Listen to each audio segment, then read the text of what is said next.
Good morning, students. Today we will discuss about the animal tissues. But before going further in the topic, uh, we will discuss about the protective tissues in plant. ये वाला छोटा सा portion हमारा रह गया था, तो पहले ये पोर्शन कंप्लीट करेंगे. So protective tissues includes epidermis and cork. Epidermis is usually present in the outermost layer of the plant body, such as leaves, flowers, stem and roots. Epidermis is one cell thick and is covered with cuticle. The main function of epidermis is to protect plant from desiccation and infection. Desiccation यानी कि damage होने से बचाती है इसको, और infection से भी बचाती है, कोई फर्दर बाहर से कोई बैक्टीरिया का इन्फेक्शन ना हो जाए. The cuticle helps to reduce water loss by evaporation and helps in preventing the entry of pathogen. Cuticle बच्चे एपिडर्मिस के ऊपर वाली लेयर होती है, ये वैक्सी लेयर होती है, वैक्स की कोटिंग होती है, तो ये इम्परमिएबल होती है नेचर में, ये बचाती है फर्दर इन्फेक्शन से. Cork. As roots and stem grow older with time, tissues at their periphery become cork cell. Cork cells are dead cells. They do not have any intercellular spaces. So बच्चे cork में epidermis के अंदर वाली layer होती हैं. Actually ये mature cells होते हैं, ये फर्दर ग्रो नहीं करते हैं. ये प्लांट की जो ट्री है उसकी गर्थ को बढ़ाते हैं. ट्री इसी की वजह से मोटा हो जाता है. Now talking about the animal tissues are broadly categorized into the 4 categories, that is epithelial tissues, connective tissues, muscular tissues and nervous tissues. We will discuss these one by one. So talking about epithelial tissues are the simplest tissues. These are protective in functions. These are protective tissues that is separated from underlying tissues. These tissues are tightly packed to form a continuous sheet. These tissues have almost no intercellular spaces. और अब location क्या होती है epithelial tissues की? Skin, lining of mouth, blood vessels, alveoli, kidney tubules, ये सब epithelial tissues की बनी होती हैं. It covers the organ and cavities inside the body and separate different systems from each other. As it forms the outer layer of skin, it protects the body from drying, injury and infections. So mainly protective function होता है इनका. अब इनकी classification, इनके types क्या क्या होते हैं? Squamous epithelium, columnar epithelium, stratified epithelium, stratified squamous होती है, glandular epithelium, cuboidal, ciliated epithelium. तो सबसे पहली टाइप है बच्चे स्क्वेमस एपिथेलियम, दैट या फिर सिंपल स्क्वेमस एपिथेलियम भी हम कह सकते हैं. ये बच्चे थिन वॉल्ड लेयर होती है, सबसे थिन लेयर होती है. फ्लैट और इरेगुलर सेल्स होते हैं, टाइल्स की तरह ये प्लेस होती है मसल्स के अंदर. और लोकेशन क्या होती है इसकी? Oesophagus, lining of mouth, alveoli of lungs, blood vessels. अब बच्चे मैंने ये जितने भी नेम लिए हैं इन सब की जो लाइनिंग होती है बहुत थिन वॉल होती है. ओइसोफेगस बड़ी डेलिकेट लाइनिंग होती है. माउथ के अंदर की लाइनिंग आपको पता ही है कितनी डेलिकेट होती है. लंग्स ऑफ एल्वेलाई बहुत ही डेलिकेट होते हैं. ब्लड वेसल्स भी बहुत ज़्यादा डेलिकेट होती हैं. और फंक्शन क्या होता है इसका? It protects the underlying tissue from injury, from infection, from germs. It helps in exchange of gases in lungs and materials between the cells and body. Next is cuboidal epithelium. So name की तरह ही है बच्चे, cells are cuboidal with rounded nucleus in the center. ये कहाँ पे इसकी location होती है? Kidney tubules, duct of salivary glands, यहाँ पे लोकेटेड होते हैं. और इस फंक्शन क्या है इसका? They gives mechanical support. तो क्या फंक्शन होता है इसका? Secretion and absorption in kidney, secretion in glands, movement of mucus out of the terminal bronchioles by ciliated cells. Next आता है बच्चे आपका कॉलुमिनर एपिथेलियम. तो cells are more tall, less wide, placed side by side. इसका nucleus कैसे होता है? Nucleus is situated near the base. और लोकेशन क्या होती है कॉलुमिनर एपिथेलियम की? सबसे पहले ध्यान से देखो, कॉलम जैसा स्ट्रक्चर होता है कॉलुमिनर एपिथेलियम का, तो इसका नेम जैसा ही इसका स्ट्रक्चर है. लोकेशन क्या होती है इसकी? Inner lining of intestine. और क्या होती है लोकेशन? इन रेस्पिरेटरी ट्रैक्ट. सो बच्चे कभी कभी कॉलुमिनर एपिथेलियम सेल्स में एपिथेलियल सेल्स के ऊपर सीलिया होते हैं. ठीक है, सीलिया क्या होता है? सीलिया जैसे मतलब फिंगर लाइक प्रोजेक्शंस होती हैं जो कि मूवमेंट में हेल्प करती हैं। यहाँ किस चीज़ के मूवमेंट में हेल्प करती है? म्यूकस के। रेस्पिरेटरी ट्रैक्ट में म्यूकस होता है ना, जो उसको वेट रखता है इंजरी से बचाने के लिए, तो उस म्यूकस को ही मूव करने में हेल्प करती है सिलिएटेड कॉलुमिनर एपिथेलियम। बस यही कॉलुमिनर एपिथेलिया में अगर सीलिया प्रेजेंट है तो इसको सिलिएटेड एपिथेलियल कॉलुमिनर सेल्स बोल देते हैं, मतलब सिलिएटेड वर्ड आगे लग जाता है, इसी की ही आगे वो डेरिवेशन है। And what about the function? It helps in absorption, excretion and secretion. Next is striated squamous epithelium. These are flat cells arranged in many layers to prevent wear and tear of parts, मतलब damage of parts. Wear and tear is damaging. और location क्या होती है इसकी? Skin to prevent wear and tear। और कहाँ पे होती है? टंग में होते हैं। स्ट्राइएटेड स्क्वेमस एपिथेलियम टंग में होते हैं, ओइसोफेगस की लाइनिंग में और माउथ में भी प्रेजेंट होते हैं। और फंक्शन क्या होता है इसका? It helps in protection and it prevents the wear and tear, वही डैमेज को प्रिवेंट करती है। Next is your glandular epithelium. So glandular epithelium वही हैं जो स्क्रीट और प्रोड्यूस करती हैं ग्लैंड्स आपने पढ़ी हुई हैं, डक्टलेस और डक्ट वाली gland, endocrine and exocrine gland respectively. Endocrine gland कौन सी होती हैं? जो डक्टलेस ग्लैंड होती हैं। एक्सोक्राइन ग्लैंड डक्ट वाली ग्लैंड होती है जिसमें डक्ट प्रेजेंट होती है। डक्ट यानी वो स्ट्रक्चर जिसके थ्रू हार्मोनल स्क्रीशंस पास होती हैं, या फिर आप सीधे बोल सकते हो।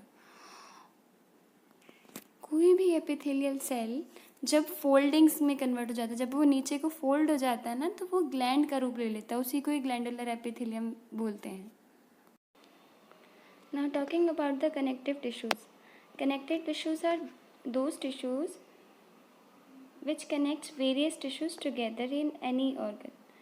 और कनेक्टिव टिश्यूज़ बच्चे मोस्ट अबंडेंट होते हैं, मतलब सबसे ज़्यादा अमाउंट में कनेक्टिव टिश्यूज़ ही होते हैं बॉडी में। फंक्शन क्या होता है कनेक्टिव टिश्यू का? आप देखो नेम से ही इंडिकेट हो रहा है, कनेक्ट करेंगे, ठीक है। Binding, supporting and packing of organs of the body. So ये कनेक्शन करते हैं, जॉइंट में प्रेजेंट होते हैं, कनेक्ट करेंगे, ठीक है। मसल्स को कनेक्ट करेंगे बोन से, मतलब इनका कनेक्शन का फंक्शन होगा। So what are the characteristics of the connective tissues? These are few cells loosely packed. इसमें क्या होते हैं? लार्ज इंटरसेलुलर स्पेसेस प्रेजेंट होते हैं, और ये स्पेसेस जो होती हैं ये जेली लाइक सब्सटेंसेस के साथ फिल होती हैं। इस जेली लाइक सब्सटेंस को मैट्रिक्स बोलते हैं, ठीक है। अब इसके भी कुछ टाइप्स हैं, जैसे ब्लड है, ब्लड भी कनेक्टिव टिश्यू है। ब्लड कनेक्ट करता है ऑल टिश्यूज़ एंड ऑर्गन, सभी में ब्लड बह रहा है ना बच्चे, ब्लड फ्लो कर रहा है, तो वो भी एक कनेक्टिव टिश्यू है। और बोन है, बोन भी कनेक्टिव टिश्यू है। Ligament and tendon, cartilage, areolar tissue, adipose tissue. हम एक एक करके डिस्कस करेंगे कि ये सब टिश्यूज़ क्या होते हैं। सबसे पहले आ जाओ ब्लड। तो blood it is a fluid matrix called plasma which has proteins, salt, hormones in which RBC, WBC, platelets are laying. It transport gases, food, hormones and waste to another parts of the body।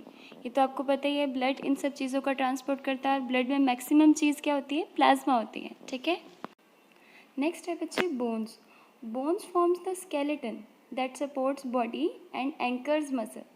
It is strong and non-flexible tissue in which bone cells are embedded in a hard matrix made up of calcium and phosphorus compounds। ठीक है। सो बच्चे bone भी एक connective tissue है। Bone के अंदर भी एक हार्ड मैट्रिक्स होती है, और ये नॉन फ्लेक्सिबल टिश्यू होता है। आपको पता है ना, हार्ड टिश्यू है, कोई फ्लेक्सिबिलिटी नहीं है इसके अंदर, ठीक है। और किसकी बनी होती है ये? कैल्शियम की, कैल्शियम एंड फॉस्फोरस की बनी होती है। नेक्स्ट है बच्चे कार्टिलेज। बच्चे कार्टिलेज भी बोन की तरह ही होता है, लेकिन ये बोन जैसा हार्ड नहीं होता। हम कार्टिलेज को मूव कर सकते हैं, लेकिन बोन को मूव नहीं कर सकते। इसकी मैट्रिक्स भी हार्ड होती है, बोन की मैट्रिक्स भी हार्ड होती है, लेकिन ये इलास्टिक होता है, ये फ्लेक्सिबल होता है। क्यों? क्योंकि इसके अंदर एक प्रोटीन होता है कॉन्ड्रिन नाम का। So cartilage is a hard elastic tissue softer than bone. Matrix is solid but elastic due to the presence of protein called chondrin, which is why we can bend a cartilage but not the bone। देखो हम nose को bend कर सकते हैं, year को भी हम bend कर सकते हैं, क्योंकि उसमें बोन नहीं होता, उसमें कार्टिलेज होता है। सो अब आपको पता लग गया है कि ये कहाँ पे प्रेजेंट होता है। It smoothens the bone surface at joints and also found in nose, ear, trachea and larynx. अब बच्चे आते हैं लिगामेंट्स एंड टेंडन्स। देखो बच्चे, लिगामेंट वो होते हैं जो बोन को आपस में कनेक्ट करते हैं, और टेंडन्स वो होते हैं जो मसल्स को आपस में कनेक्ट करते हैं। ठीक है, यही दोनों के बीच में मेजर डिफरेंस है। So ligaments are elastic and has strength, it has very less matrix. और tendons, they are less elastic, fibrous tissue with great strength and more matrix. Next is your adipose tissue. So adipose tissue जब भी आपने सुना होगा fat से related सुना होगा, क्योंकि ये स्टोर करते हैं fat. So adipose tissues stores fat found below the skin and between the internal organs. Cells are filled with the fat globules. It act like a insulator due to presence of fat. सो आपको पता ही है कि fat कहाँ पे deposit होता है, skin के अंदर वाली लेयर्स पे फ़ैट डिपॉजिट हो जाता है, तो इस वजह से वो क्या करता है, इंसुलेशन का काम भी करता है. इंसुलेशन यानी कि बाहर के एनवायरनमेंट से प्रोटेक्ट करता है, चाहे वो बहुत ज़्यादा सर्दी हो, बहुत ज़्यादा गर्मी हो, उससे थोड़ा सा वो प्रोटेक्ट करेगा, इंसुलेट करेगा. ठीक है, तो फैट वहीं पे डेवलप हो जाता है ना, तभी तो आपका जो हमारा जो भी बेली फैट या कोई भी फैट बढ़ जाता है वो स्किन के अंदर डिपॉजिट होने से बढ़ जाता है. Now talking about the muscular tissues. So muscular tissues are responsible for the movement in the body. So what are the features? Cells of muscular tissues are long and called the muscle fibers. Muscle has special protein called contractile protein which contract and relax to bring a movement. इन्हीं की वजह से movement होती है. ठीक है, अब 3 तरह के muscular tissues हैं आपके: cardiac muscle tissues, skeletal muscle tissues and smooth muscle tissues. सबसे पहले आता है आपका स्ट्राइएटेड मसल टिश्यूज. स्ट्राइएशंस यानी कि बच्चे जो स्ट्रिप यानी जो लाइनिंग्स होती हैं ना, उसी को स्ट्राइएशंस बोलते हैं. स्ट्रिप जैसा स्ट्रक्चर होता है. Now talking about the striated muscle fibres. These are called striated और stripped muscle as they have light and dark bands, जिसको आप स्ट्राइएशंस भी बोलते हो. ठीक है, ये कहाँ पे होती हैं बच्चे, स्केलेटल मसल्स पे प्रेजेंट होती हैं. लोकेशंस, इसका स्ट्रक्चर क्या होता है, these are long slender shaped unbranched cell. These are multi nucleate यानी कि बहुत सारे न्यूक्लियस होते हैं इसमें. They have dark and light bands, ये हमने पहले ही बता दिया. लोकेशन क्या होती है, लिम्स जैसे arms, legs, tongue, body, face, neck etcetera. Now talking about it's working.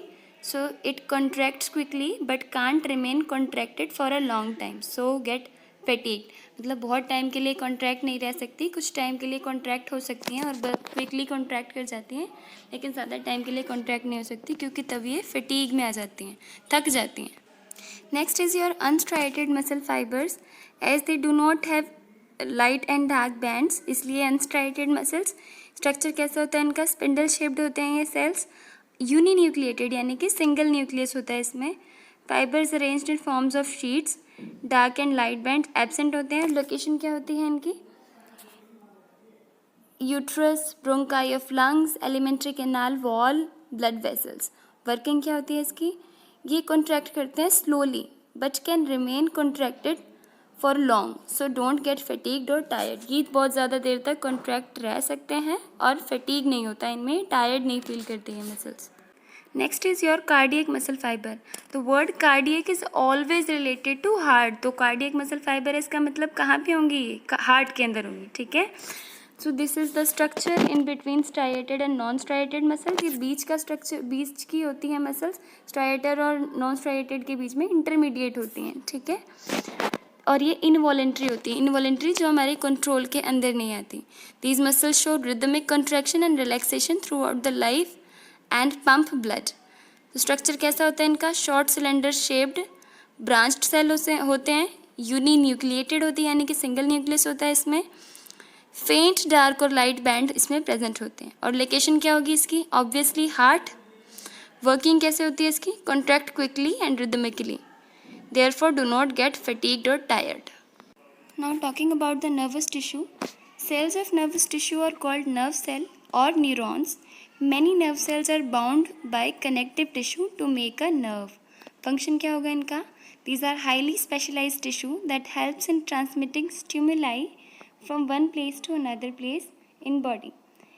These controls all activities in brain. Location कहाँ है, obviously brain, spinal cord and nerves are made up of nervous tissues. Structure कैसा होता है इसका? Its structure look like a tree with branches coming out of it. A neuron has 3 parts: cyton, axon and dendrites. इसका structure आप सबने बचपन में किया हुआ है लोअर क्लासेस में। So this was all about the animal tissues. ये सब आपने एक बार बुक से गो थ्रू कर लेना, सभी को अच्छे से रीड करना है। इसके नेक्स्ट सेशन में हम इसकी प्रॉब्लम्स के बारे में डिस्कस करेंगे और असाइनमेंट के बारे में डिस्कस करेंगे। जो भी असाइनमेंट आपको देनी होगी वो नेक्स्ट सेशन में देंगे। अभी के लिए आप इतना ही करना। Thank you so much.